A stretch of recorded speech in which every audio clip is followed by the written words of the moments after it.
Please note this is a pre-recorded show, therefore we will not be taking any phone calls.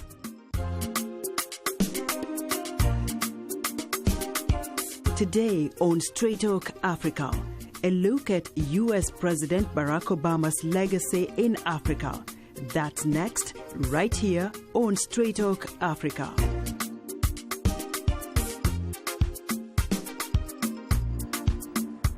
Hello and welcome to Straight Talk Africa, live from the Voice of America studios here in Washington. I'm Esther Githu-Ewart, in for Shaka Ssali, who is on assignment. Well, hello to you, Esther, and hello to all our viewers and listeners on the continent and elsewhere. I'm Mariama Diallo, your social media reporter. Today, we'll talk about President Barack Obama's legacy in Africa and, to some extent, the U.S. And coming up later in our STA inbox, Mariama, our audience will have their say. They've written to us through their emails, Facebook, and Twitter comments. So we'll reveal some of them, and that's ahead on Straight Talk Africa. Hope you'll stay with us. Thanks, Mariama. But let's take a look at President Obama's historic 8 years in the White House and what they have meant for Africa. Paul Cisco has more. Not yet a U.S. senator, a little-known state senator from Chicago, walked onto the national political stage at the Democratic Party's presidential convention in 2004. So help you God, so help me God. Some 5 years later, America's 44th president and first African-American president took the oath of office. As president, Barack Obama made 4 trips to sub-Saharan Africa, visiting 6 countries, challenging its leadership on human rights issues, gay and women's rights, and on good governance. July 2009, in Ghana, he met with President John Atta Mills and famously told Parliament, Africa doesn't need strong men, it needs strong institutions. Development depends on good governance. Early in his second term, he went to Senegal, South Africa, and Tanzania, meeting with Senegal's President Macky Sall, South Africa's Jacob Zuma, and in Tanzania, President Jakaya Kikwete. When you've got good governance, when you have democracies that work, sound management of public funds, transparency and accountability to the citizens that put leaders in place, it turns out that that is not only good for the state and the functioning of government, it's also good for economic development. Obama brought U.S. and African business leaders together. He unveiled the Power Africa initiative, aimed at bringing more reliable electricity to the continent, worked on trade agreements, discussed democratic development, and meeting global security challenges with his African partners. A high point for the president's family was their tour of Robben Island, where Nelson Mandela was imprisoned for 27 years. The U.S. president returned to South Africa later in the year and attended the memorial for Madiba. Nelson Mandela died on December 5, 2013. He changed laws, but he also changed hearts. July 2015, President Obama made a long-anticipated visit to Kenya, his father's birthplace. He met with President Uhuru Kenyatta and spoke to young people at the Global Entrepreneurial Conference. He next addressed the African Union in Addis Ababa, Ethiopia, the first U.S. president to do so. And I'm convinced that nations cannot realize the full promise of independence until they fully protect the rights of their people. As time passes, the Young African Leadership Conferences, YALI, and Growing Network may prove to be his most significant contribution to U.S.-African relations. Or the Power Africa Initiative, electrifying more of what was once called the Dark Continent. The U.S.-African Leaders Summit and public-private trade agreements reached in Washington and business relationships forged with partners on the continent. Or, under his watch, bipartisan renewal of the African Growth and Opportunities Act, reducing tariffs on U.S. and African imports. On democracy building, the Obama legacy is mixed, or perhaps it's just too early to judge. U.S. support helped bring about the first democratic transfer of power in Nigeria, Africa's most populous nation. Contrast that with South Sudan. Despite a hard-brokered comprehensive peace accord, many consider the world's youngest democratic nation a failed state. Several African leaders in power when Obama was first elected president remain 2 U.S. terms later, entrenched with power, well past their constitutionally mandated time, continuing to thwart the democracy and institution building needed for their nation's prosperity and freedom. What Obama has done while in office is help shift the view of a purely troubled Africa to what it is, a continent of many nations, each vital to the security and prosperity of the United States and the world. Paul Cisco, VOA News, Washington.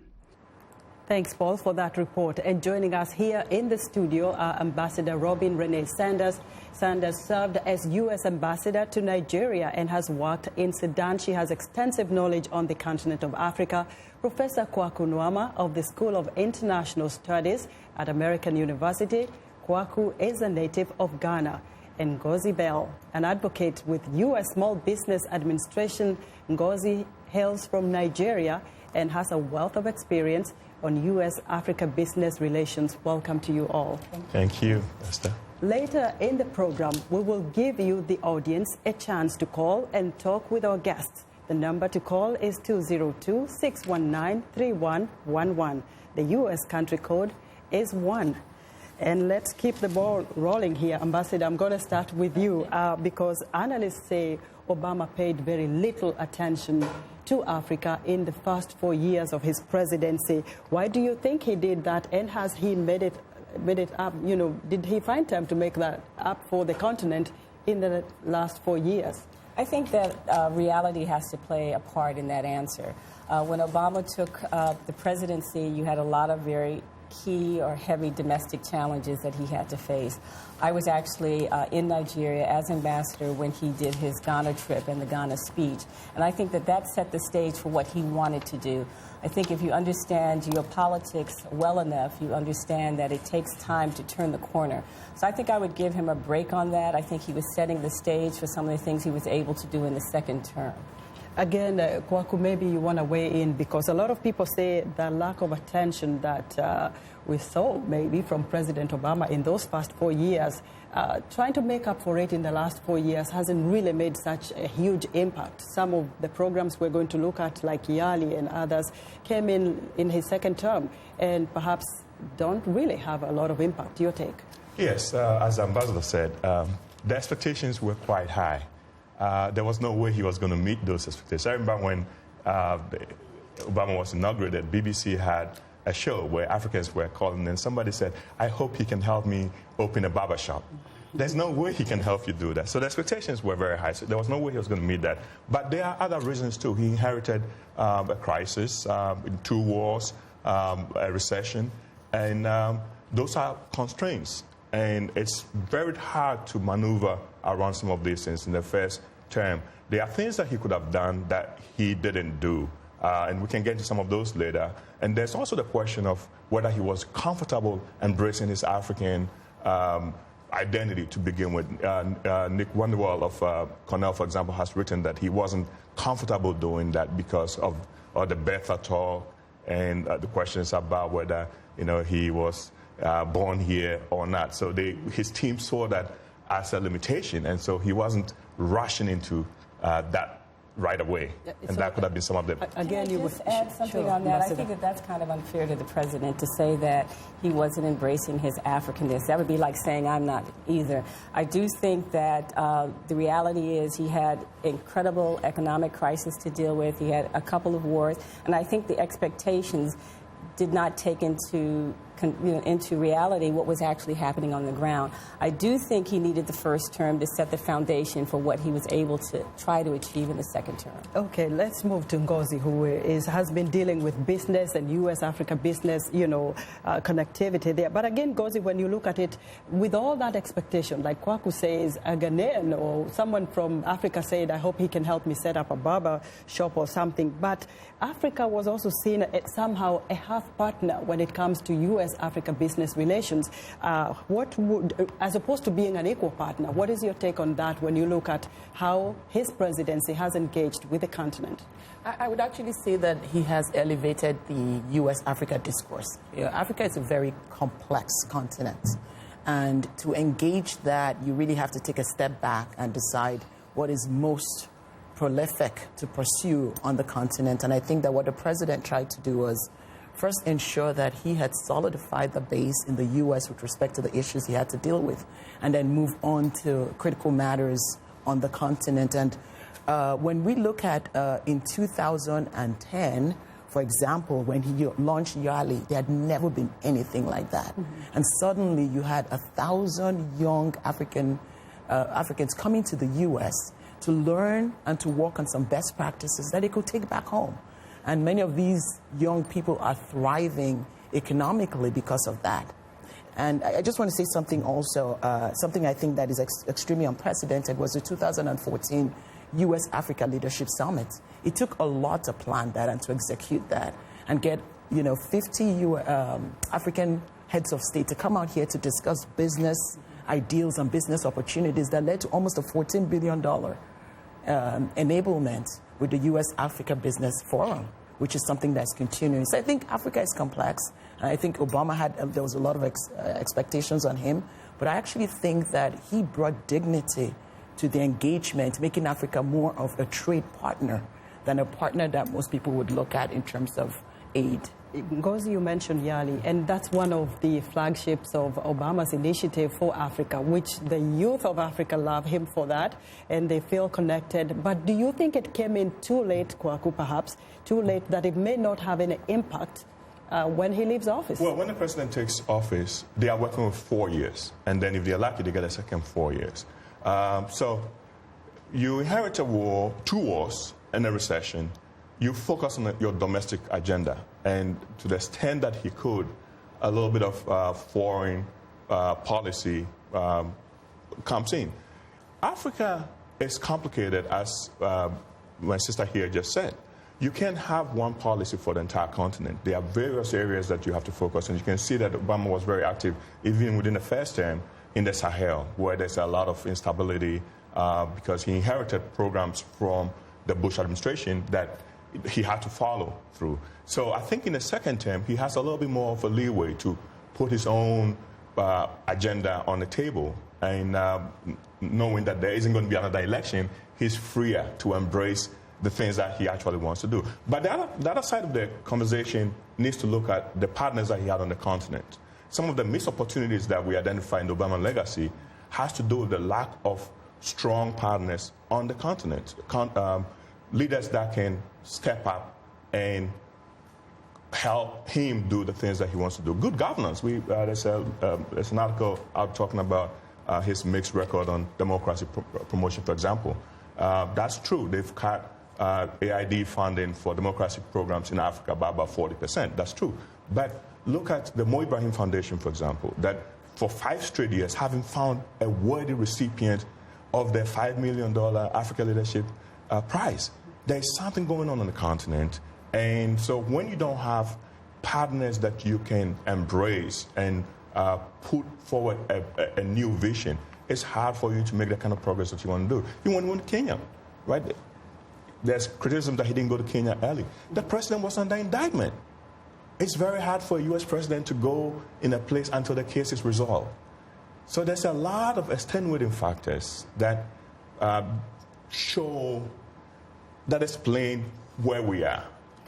I'm wondering, Ambassador Rene, you were also involved in even the planning of his last U.S.-Africa Business Forum that took place in New York when he addressed the African leaders on the sidelines of the United Nations General Assembly in New York. Do you see like there has been any impact coming out of that conference, that summit? Have we seen anything tangible, really, from the African continent arising from that? I actually think we have, and I would agree with my colleagues here on just about everything they said. I think one of the things about legacy is what gets carried forward into the next administration. And certainly YALI is one that I think all of us would recommend go forward. The one thing I would add to the YALI paradigm is to include engagement with the diaspora here in the United States, which didn't happen, but the powers that be are aware of that, so that's something that needs to be tweaked. On the business side, I think he's done a tremendous job. I'm actually writing a book now on the impact of Africa SMEs, both on the continent and here in the United States. And I think that he raised the importance of having this strategic business relationship with the African continent, knowing that for job creation, knowing that for the growth of the middle class, it's got to be a business-to-business connection. So I think he did that, and I do see those things as things that can move forward. And the last point I want to make is, one thing, I've worked for both Republican and Democratic administrations as a chief of mission, as an ambassador. And one of the areas where we've had the most bipartisanship on has been the Africa region. Even today, we have Electrify Africa, which is a bipartisan legislation. We have AGOA. So I'm hoping that that same kind of spirit of bipartisanship to keep some of these things continues into the next administration. Continue on that point, but let me take a short break now. We pause for a short break, and would like to remind you that Straight Talk Africa is now on the social networking website Twitter, and we're tweeting live. Follow us at VOA Shaka. That's VOA Shaka. And join in on today's discussion with your questions and comments. Don't forget to use the hashtag VOA Obama Africa. And we are still on Facebook. Just enter the keywords Straight Talk Africa. Become a fan and connect with other friends of the Voice of America. We'll be right back.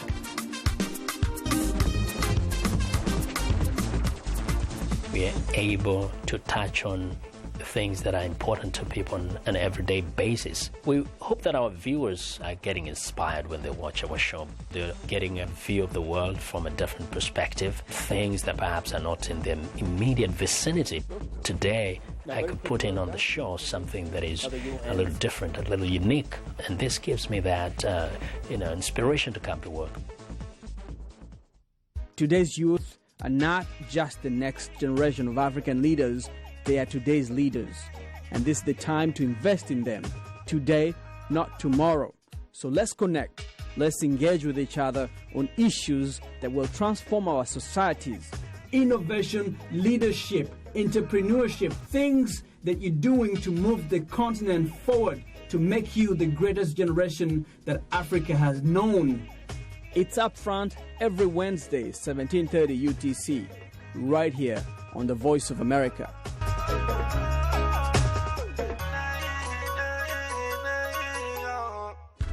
And welcome back. Before the break, we were talking about President Barack Obama's legacy in Africa. My guests are Ambassador Robin Renee Sanders, Professor Kwaku Nwaama, and Ngozi Bell.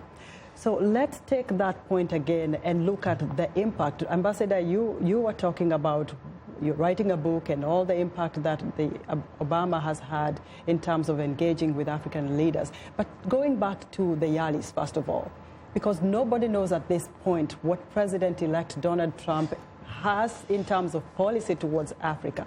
Do you think he will keep the Yali initiative, or he will do away with it? And has it really had any impact within the continent of Africa itself, whether he does away with it or he keeps it within the continent itself? What is the impact of Yali, Professor? I think Trump is going to have to keep a lot of these policies. It's hard to cut policies once they've already been funded and there's a constituency for it. It's easy to promise to get away, to do away with it, but once you're in office, it's a lot harder to do that because there are people who work on these projects, and it's actually gotten a lot of excitement behind it. Well, young people in Africa are excited about engagement with the United States. That's not something that you can just do away with, and that's something that was totally unexpected because Africa has always been a little bit suspicious of American interest in American foreign policy, even though it's not warranted. If you look at George Bush, for example, George Bush did a lot of stuff in Africa. I don't think that we give him the credit that he deserves. And sometimes we also even inflate the impact of Obama a little bit. But this is something that's unique. Barack Obama has inspired young people in Africa, and that's very important. That alone is a major, major, major aspect of his legacy. And because of that, it's going to be hard for Donald Trump to do away with it completely. I understand the need for him to deliver what he promises, the people that voted for him. But luckily for us, many of them don't know about Yali. Many of them don't know about Africa. And that's one of my personal disappointment for the Obama project. The fact that throughout the campaign, there was zero mention of Africa. It's an indictment on the administration that has done so much in Africa. You've got to shine a light on the things that you do. That Americans have to understand how good things in Africa benefits them.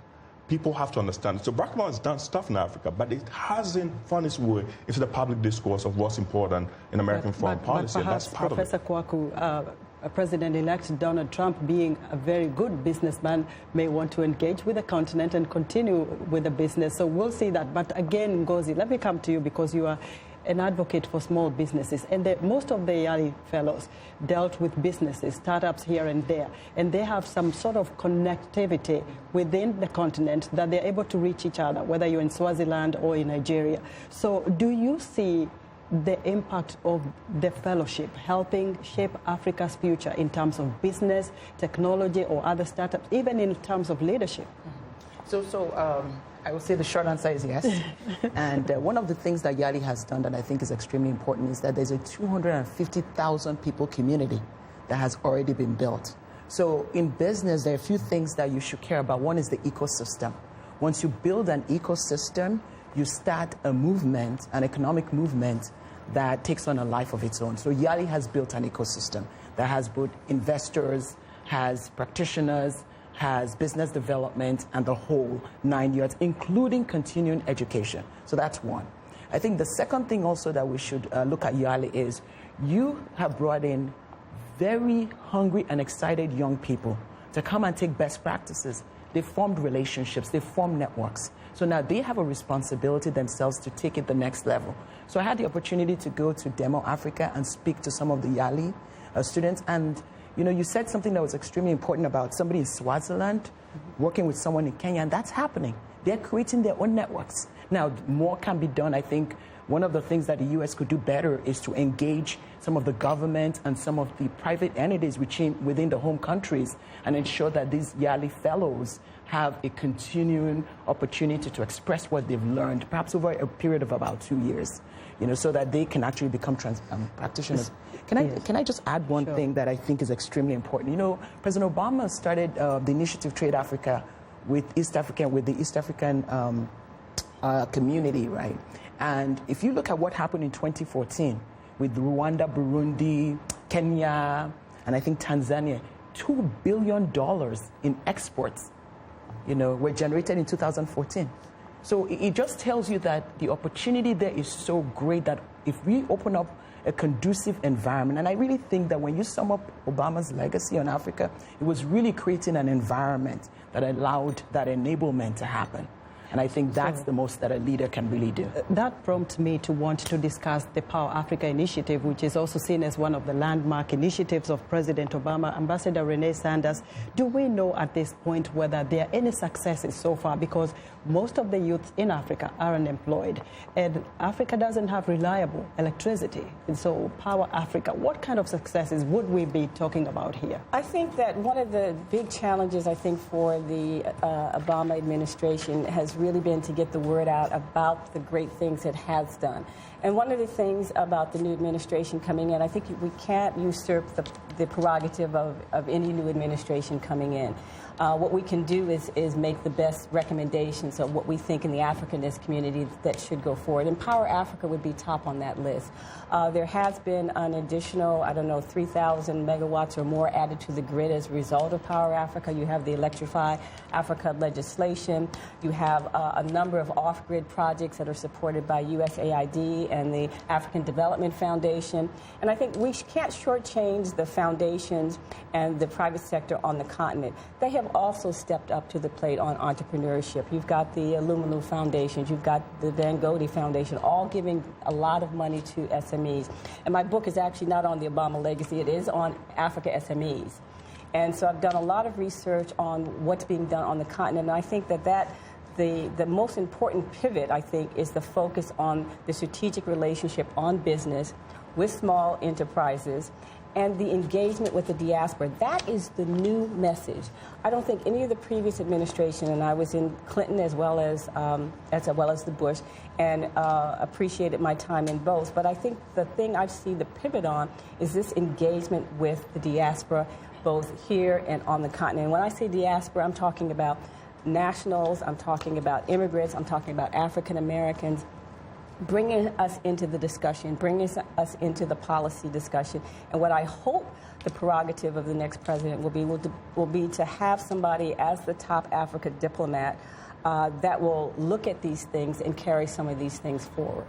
Professor Kwaku, you know you are in international studies, so we throw anything at you, because another of the criticism that has been, laid against U.S. leadership over the years is that when they engage with Africa, they have actually been to countries, or they keep their allies. Some of the allies are known to be, say, Uganda or Rwanda, or even Ethiopia for that matter, or Gabon, where the leaders have extended their grip on power. And so, even in Ethiopia, where we see a lot of crises right now coming out of Ethiopia, but they're still very strong U.S. allies. Now, the question is, with President Obama's leadership over the 8 years and his engagement with Africa, do you think he has been able to strengthen the institutions of democracy on the continent? Well, democracy is a little narrow, but let me look at what Barack Obama has done is he's extended U.S. foreign policy with Africa beyond the traditional framework of security and humanitarian assistance. So all the examples that you gave fall within the security umbrella, where you need these countries, even if they're not great democracies. You need them because they are core countries in the regions where they are. But Barack Obama has done something that no other American president has done. He's gone beyond those traditional frameworks and brought in the people, brought in young people, brought in African leaders. I don't know whether that will continue.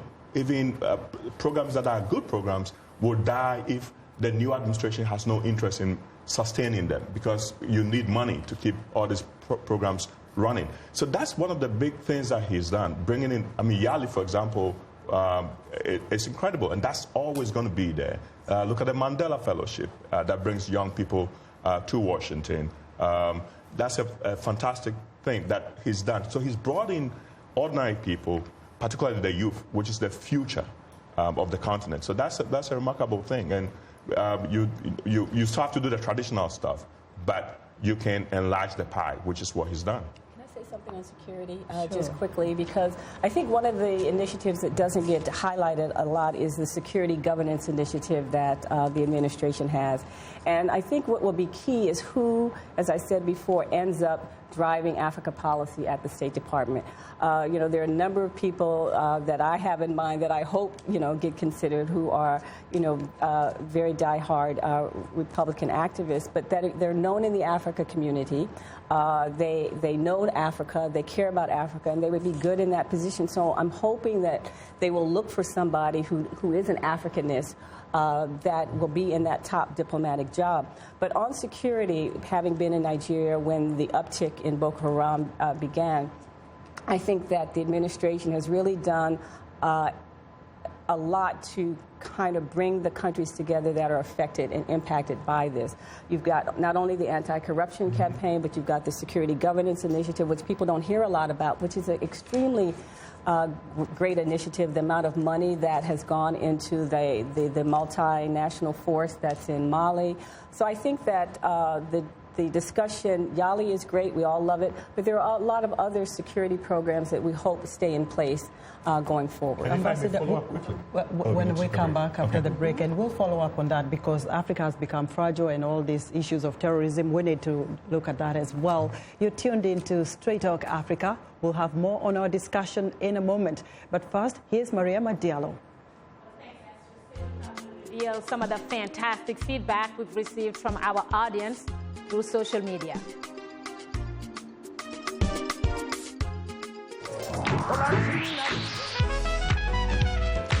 I wanted to present music and a side of American culture that is most important to me, that is a part of who I am. They're going to get some incredible performances. That's one of the things I love, bringing these artists in so you can get to see them do what they do. It's soul music, and that's what music is. It's that which comes from the soul. The lyrics could be French, English, Portuguese, Bantu, Arabic. It is the beat. The African beat that counts. The beat does all the translations. It cuts across all languages and gives us the understanding that this is the African beat.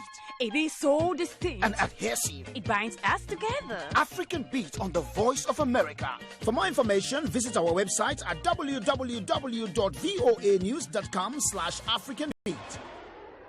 Welcome back to Straight Talk Africa, live from Washington. Once again, it's time to bring in my colleague and social media reporter. Over to you, Mariama, again. Well, thanks, Esther. Let's go back in time now. When Barack Obama was elected U.S. president in 2008, the event was held across Africa. As the son of a Kenyan father, many on the continent considered him one of their own. Now, as the Obama presidency ends, we examine today the impact of his policy on the continent. Well, this leads us to our question of the week, which asks, what do you think is the legacy of President Obama in Africa? Well, starting off the conversation is a viewer from the Gambia with our letter of the week. Bolong Kanta Bombo in the Gambia writes, Obama is a symbol of hope for Africans. He brings people together. He's a motivational speaker and has trained many young Africans to assume future leadership roles to bring about change to Africa. I believe Obama has a lasting legacy in Africa and on Africans in inspiring them to aspire for more positive change in our approach to democratic policies towards national development. Well, before we move on to more of your comments, let me thank you for using all our social media platforms to communicate with us. And another reminder that we are tweeting live today. Just use the hashtag VOA Obama Africa. And if you haven't yet, please follow us on Twitter. Speaking of it, let's go to a tweet from Emmanuel Kachele, who writes that President Obama will be remembered for his true love for Africa. Above all, he will always be a beacon of peace. While we're at it, let's take a look at another one, this time from Turia Hikayo from Kampala, who says just 2 words, Obama, disastrous. Well, now to a comment from a Facebook fan. His name is Seth Kwame Boateng in Ghana, who writes, it is not his responsibility, meaning President Obama's responsibility, to change Africa. We have our leaders who must make sure that we as Africans take our destiny into our own hands. Well, Esther and guests, a lot of things, lots of comments, lots of opinions. What do you make of them? You know, Mariama, one of the most interesting things is that since we posted this topic on the internet, we've seen so many. Perhaps you can. I have to say hundreds and hundreds and hundreds. We've tried to go through all of them. Obviously, we can't just read all of them. But I can assure you, we've gone through most of them. Most, I would say 95%. And thank you very much to our interns also, who just do a fantastic job on a day-to-day basis. So let's continue, Mariama. Thank you very much. And I'll get back to you. I'm sure they're still coming. Yes, indeed. I don't know if you want to go to another comment right now. I'll let you guys actually discuss those, and then we'll come back and look at more. Ngozi, okay. Do you have any take on any of those Facebook comments or Twitter? Well, disastrous, really? Yeah, disastrous, really. That's a good way to look at it. I think that what is so interesting about the Obama legacy on Africa is that no matter what, it's going to be fodder for historians for many years to come, because it's complex and because it has all kinds of moving parts.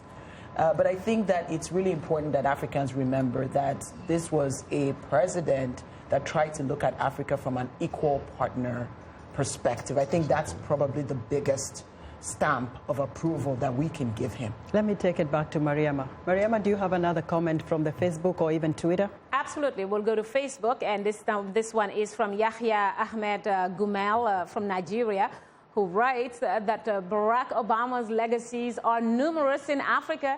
However, he says the most conspicuous one is the speech he made at the African Leaders Summit in Ghana, where he said Africa does not need strong leaders, but strong institutions. This, to me, he writes, is the most powerful legacy because of its colossal importance to the economic, political, and social development of the continent.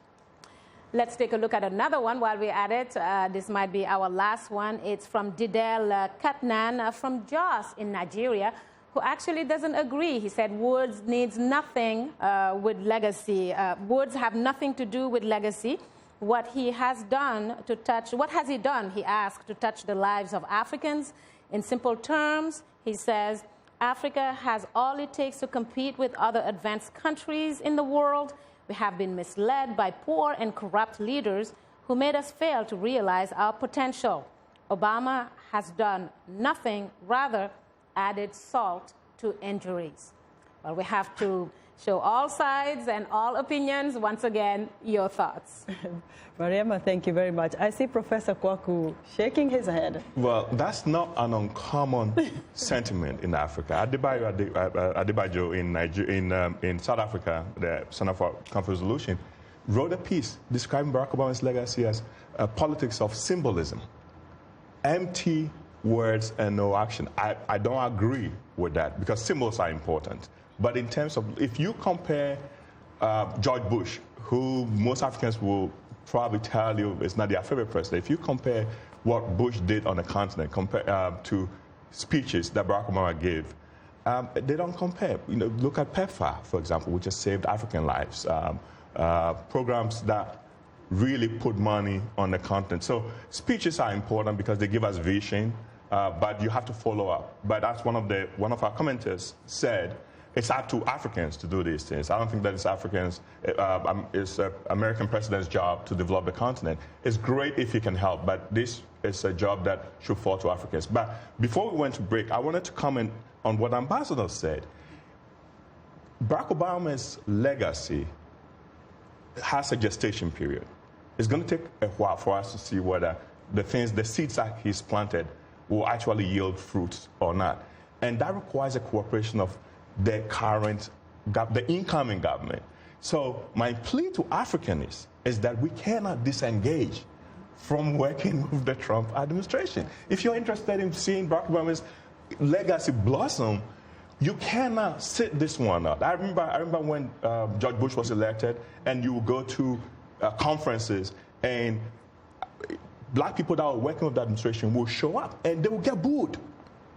We cannot do that. You have to stay and work. You have to engage, because if you don't do it, he's going to appoint somebody else who cares less about Africa. We will continue this discussion, but thanks, Mariama, for bringing us the week's audience reaction. Well, thank you, Esther, and thank you to our guests for weighing in. That will do it for today's social media segment. Just a reminder that we appreciate all the feedback, whether it's in social media form or using other means to communicate to us. Please keep them coming. If you're a new fan, just drop us a line at africatv@voanews.com. Once again, our email address is africatv@voanews.com, or post your comment on our Facebook page. Just enter the keywords Straight Talk Africa. Be sure to visit us online at voaafrica.com, or you can join our YouTube channel. Just sign up to VOA TV to Africa, and don't forget to follow us on Twitter at VOA Shaka. A reminder that the show is streaming live every Wednesday. Just go to the VOA Straight Talk Africa TV program page on our website, or simply watch us live on your mobile device. Just download the VOA mobile app. Thanks, Mariama, and welcome back. Today we're talking about President Barack Obama's legacy in Africa. And if you're just joining us, our distinguished guests are Ambassador Robin Renee Sanders, Professor Kwaku Nwaama, and Ngozi Bell. So let's continue where we left, because you are talking about security issues, and I'm going to take this back to you, Ambassador Sanders, because during Obama's time in office, Africa has also become a very fragile continent, and with the rise of extremist threats in parts of Africa, the Boko Haram, the Al-Shabaab, how did that shape Obama's relationship with the continent?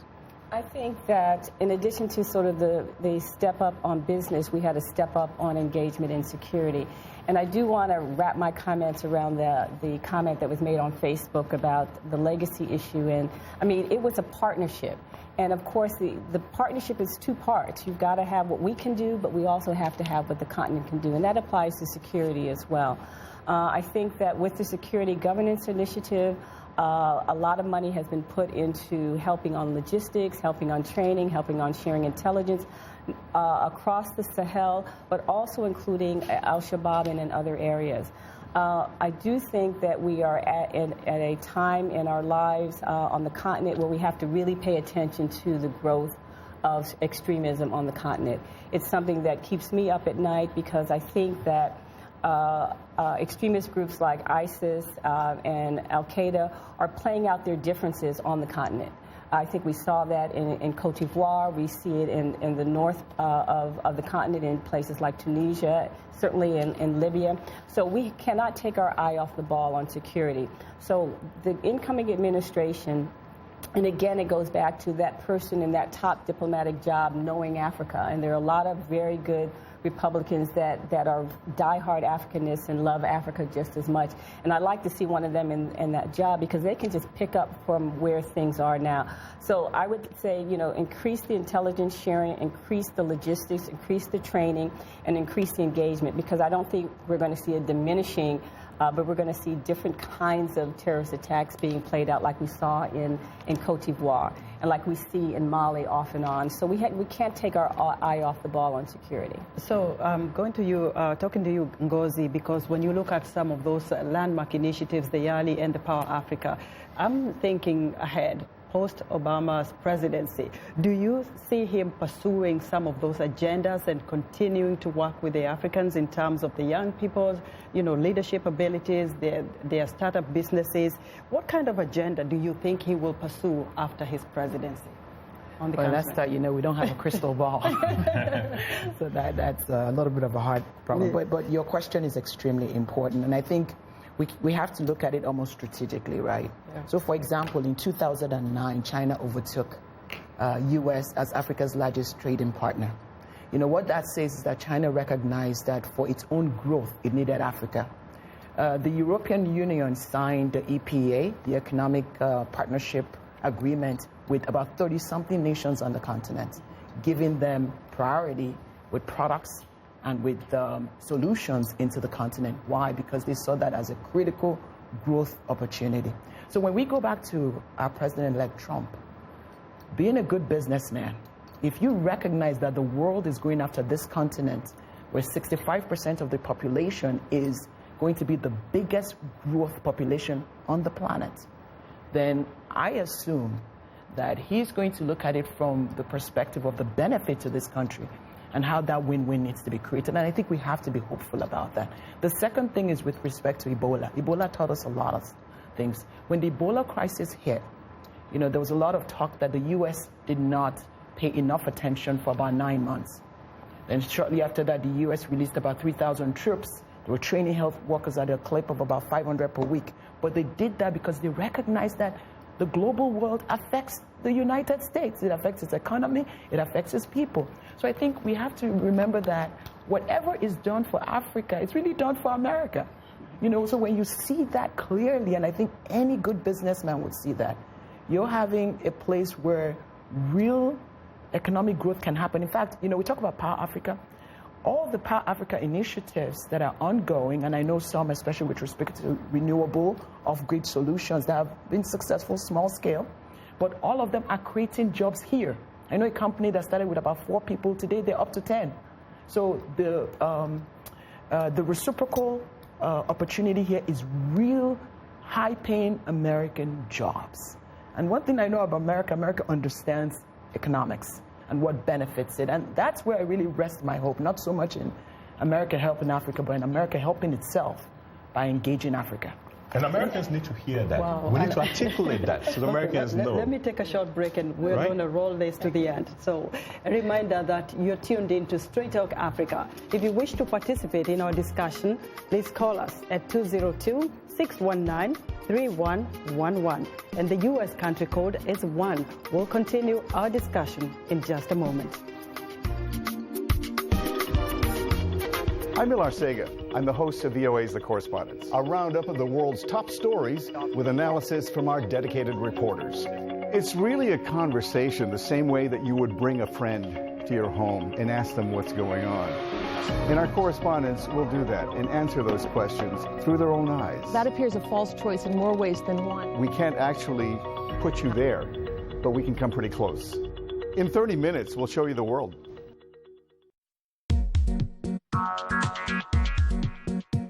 Like Voice of America on Facebook. Follow VOA on Twitter.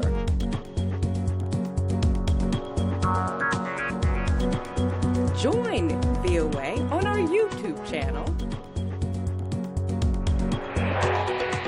Like, follow, join VOA. If you like today's show, please write and tell us what you think or give us some suggestions. Be sure to tell us what station you're tuned into. Our address, Straight Talk Africa, Voice of America, 330 Independence Avenue Southwest, Washington, D.C. 20237 USA. Or send us an email at africatv@voanews.com. Log on to our website at voaafrica.com. Or post your comments on Facebook. Keywords Straight Talk Africa. And welcome back. Before the break, we had a discussion, but I have a caller from Ghana. Tafa from Ghana, can you hear me? Welcome to Straight Talk Africa. Let's hear your question. Hello, good evening. Good evening to you, Tafa. Yes, my quick question. My question will be based on one of your guests, Professor, who doesn't sound like a Ghanaian. Yes, he is. See, we are talking. Yes. We are talking about President Obama's legacy in Africa. Honestly speaking, madam, if you ask ordinary African today, Ghanaian, to point his fingers on President Obama's achievement in Ghana here, it's very, very difficult for African or Ghanaian to tell you that this is what President Obama has done for people of Ghana. But it's very easy to point your fingers on what President which has done in Ghana. But with Professor, one of your guests, if he's a Ghanaian, is aware of what I'm talking about. Thank you, Tafa. He will answer the question. Let me take one more question from Nigeria, and then we'll throw them out here. So we have another caller from Nigeria. Patrick from Nigeria, welcome to Straight Talk Africa. Please ask your question. Hello, Patrick. Good evening, ma. Good evening, our guest in the studio. That's Patrick in Nigeria. Honestly speaking, Obama left a good legacy for Africans by introducing that African Entrepreneur Business Initiative. Now, my question is this. Will such initiative business where they gather Africans to come and learn trade activity, will it be possible? And you encourage youth to be what? To be independent. They should fight for presidential race, not for special assistant and the rest. Now, I know that Obama came to Africa with the embassy in Nigeria. What will Nigerians learn? That after the 8 years in office by Obama, he didn't visit Nigeria, the giant of Africa. Thank you very much. Have a blessed day. Thank you, Patrick. Both of our callers are animated about their questions, one of them pointing straight to you, Professor Kwaku. So take the question from Tafa, and I'll throw the other one to Ngozi and Ambassador Sanders. So, Kwaku. Well, my brother from Ghana, this is interesting because when you go to Accra, there's a road named for George Bush because Ghana got money from the Millennium Challenge account when he was president. And so it's easy to point to concrete things and say, this is what Bush did for Ghana. But I don't want us to undervalue Obama's words and his vision and his leadership and his mentorship, because that's also important. Ideas matter as much as concrete stuff. So Barack Obama may not have anything named for him in Ghana now, but his example alone is worth something to our future. Now, to your question from Patrick in Nigeria. He was animated about his question. Goes, what's your take? Well, Patrick, very, very interesting question. And I think Patrick said two things that I think were very important. He talked about entrepreneurship. And when I look at entrepreneurship, Power Africa, for example, placed $7 billion in circulation that generated $20 billion in follow-on capital. And I think that one of the things that entrepreneurship does is that it takes the innate capability of the individuals and allows them create value and revenue. And I think that's one thing that Africans are inherently very good at, but having that partnership with the U.S. acknowledge that, I think, has been very powerful. And I think Patrick sort of alluded to that. But the second thing he said was that why did he not visit Africa? And I think that is a question, honestly, for the president to answer, because many Nigerians in particular were very disappointed. Nigeria is the biggest economy on the continent in terms of population, in terms of opportunity, and in terms of revenue. So, I can't really say why he decided not to do that. He did send Secretary of State Clinton was there. We know that Ambassador Rice was there. We know John Kerry has been there. So big operators within the administration were there. But honestly, I think the president is going to have to answer that sometime, because let me tell you, they were disappointed. Kenyans were totally disappointed that he didn't visit his father's country of birth in his first term. He went much later. And he never went to Kogelo, where his father was born. However, Ambassador Sanders, you were ambassador in Nigeria. So what's your take about Patrick's question? I actually think, I respect anybody's point of view, and I think that, entrepreneurship is going to be twofold. It's not only going to be what we can do to help here, but the drive has to come from the continent. It's about partnership, and you're part of the partnership. It's not just a one-way street. It's not about Obama's legacy for Africa necessarily, but what did the partnership produce? And I think that there are some things on the other end that needed more help. Like we talked about earlier. Certainly, there's a little bit of backsliding on democracy we see now that really worries me over the last couple of years. But this question of where he did not go on the continent, I really think that I put that in the throwaway basket, actually, because even when I was there, it was a question that I got asked all the time: when is he coming? When is he coming? And to me, the point is, even if he doesn't come, it doesn't diminish what you need to do on your end of things. It would have been a nice symbol to happen, but it wasn't the bottom line for me. It was really the bottom line about partnership, what we can do to address development issues, what we can do to address power, and he did what he could do on this end. So on the other side, you see some changes taking place, but we also see a little bit of backsliding on democracy with third terms and elections being postponed and a number of things. So partnership is both sides having to step up to the plate. So, Professor, he did say, actually, in Accra, that Africa does not need strong men. That's true. Africa needs strong leadership. So you were burning to continue our discussion prior to the questions, and I like to keep my promises. Well, here's the thing. Nigeria is such an important country that it doesn't need an American president to visit for it to be validated. So let's put that on the side. But the reason why Barack Obama didn't go to certain places was because politically it was difficult for him to go. He couldn't go to Kenya. Your president was indicted for war crimes. He couldn't go there. So he went to Ghana, which was safe because it was democracy. But even more importantly, look at the African leaders that were invited to participate in G8 meetings. That's much more important than a symbolic visit that a president can have. And I think Africans, we're always looking for outsiders to validate us. I don't think that that's a helpful experience. And I think, can I say again, something real quickly but about that? I also, when you look at all these comments and the questions we're getting, one of the things that maybe when we're back in Africa, we haven't been to the U.S., we don't know much, it's that we think the U.S. president is supposed to be, but he is the president of the United States. He has to deal with American issues first. And of course, yes, they extend it to the world. Yes, but I have to say this, though. There's something about symbolism that's important. Yes. Because symbolism is your identity. President Clinton went to Nigeria. President Bush went to Nigeria. So there was something very symbolic. When you do something that's symbolic, you're also giving credibility to that thing.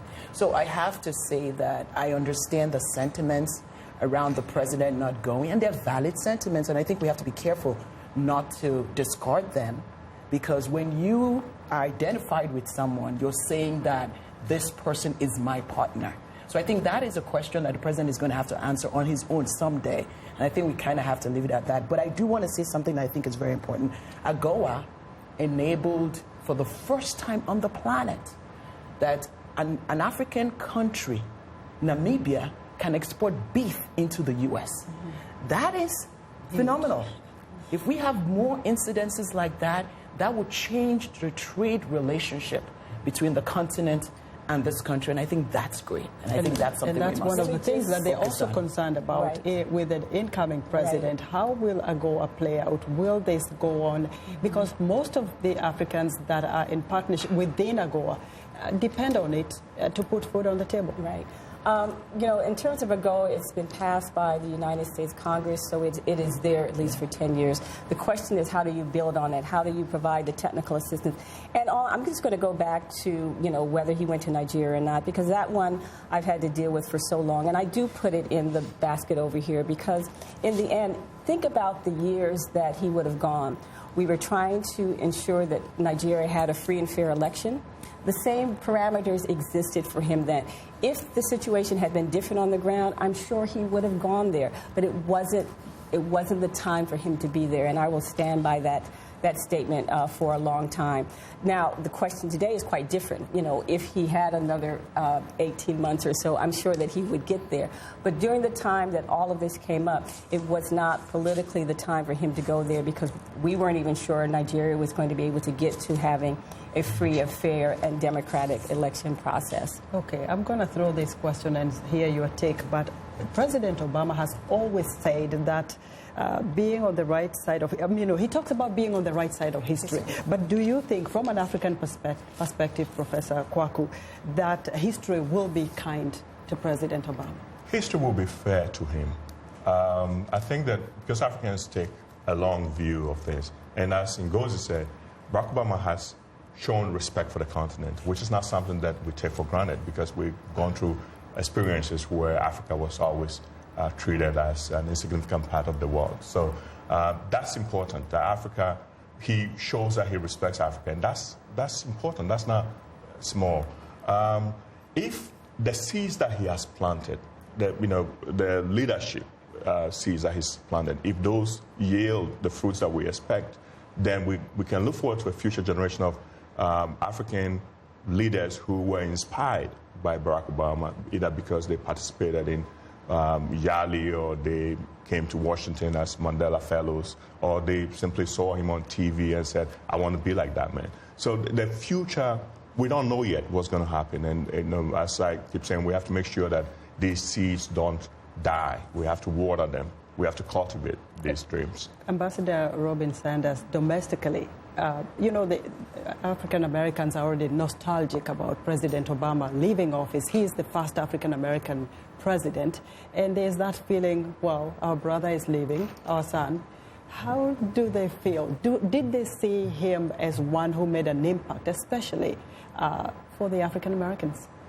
You know, the whole phrasing of he's the first African-American president, I've always pushed back on. He is the president of the United States who is an African-American. And so he was the president for every American, not just a particular minority group. And I am really hopeful that we will see that kind of thing going forward.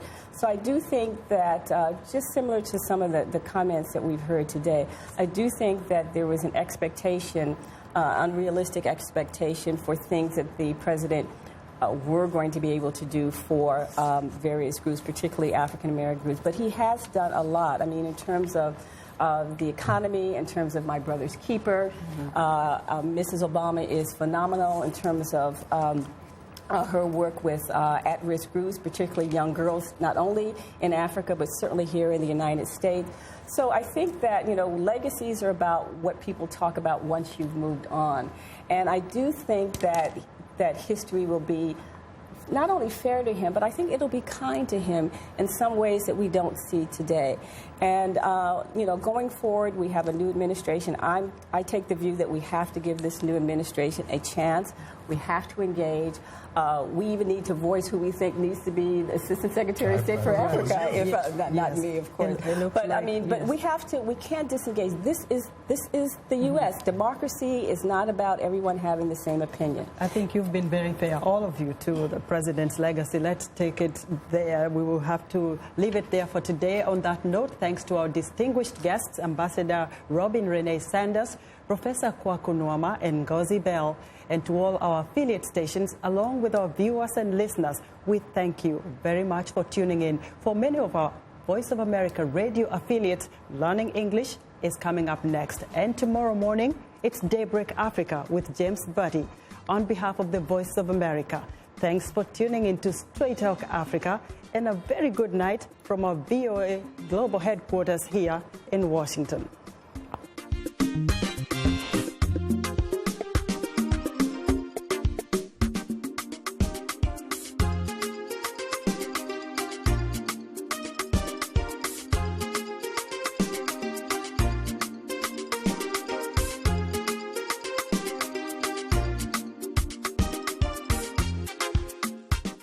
I'm Roger Muntu with Washington Forum. This is VOA. Follow us on Facebook. Go to facebook.com/Washington Forum.